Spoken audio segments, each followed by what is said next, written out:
Hello everyone, আসসালামু আলাইকুম। কয়েকদিন ধরে অনেক বৃষ্টি হচ্ছে, প্রচুর পরিমাণ বৃষ্টি। নদী নালা খাল বিল পথঘাটে একদম পানিতে থই থই করছে। আমার বাসার পিছনে একটি মাঠ আছে, মাঠে প্রচুর পানি জমে গেছে আর কিছু মানুষ এসে এখানে মাছ ধরতে শুরু করছে। আর পাশে একটা পুকুর আছে, পুকুরটা ভেসে যাওয়ার কারণে এখানে অনেক পরিমাণ মাছ হয়েছে, প্রচুর পরিমাণ মাছ হয়েছে। কই মাছ, চ্যাং মাছ, মাগুর মাছ, জিওল মাছ, শোয়েল মাছ।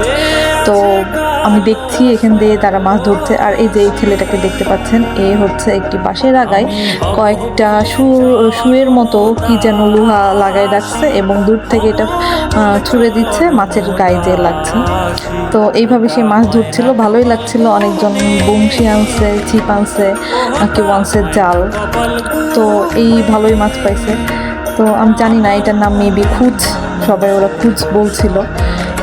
তো এত পরিমাণ পানি হয়েছে, গলা অবধি পানি, বলার ভাষাই না, এত পরিমাণ পানি। আমি বারান্দা থেকে দেখছিলাম, ভালোই লাগছিল। আর সেই তারা সকাল থেকে একদম সন্ধ্যা পর্যন্ত, যতক্ষণ অন্ধকার না হয়েছে, তারা প্রচুর মাছ ধরছে। তো সবাই ভালোই মোটামুটি মাছ পাইছে। আর হচ্ছে এই যে এখানে ছোট বড় সবাই এসে মাছ ধরছিল, তারা জাল বিছায় রাখছিল। আর আমার পাশের বাসার ছেলে, নাম হচ্ছে বাবু, সে আমার ভিডিও করা দেখে বলছে, আন্টি আমাকে ভিডিও করেন না, ভিডিও করেন না।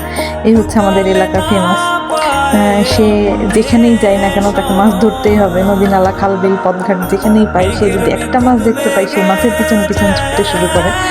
অবশেষে যাই হোক, দূরে দেখছি যে আমাদের বাসার পাশে আরেকজন জামাই আর শ্বশুর মিলে একদম নেমে পড়েছে জাল নিয়ে মাছ ধরার জন্য। তো ভালোই লাগছিল, আজকের দিনটা ভালোই ছিল।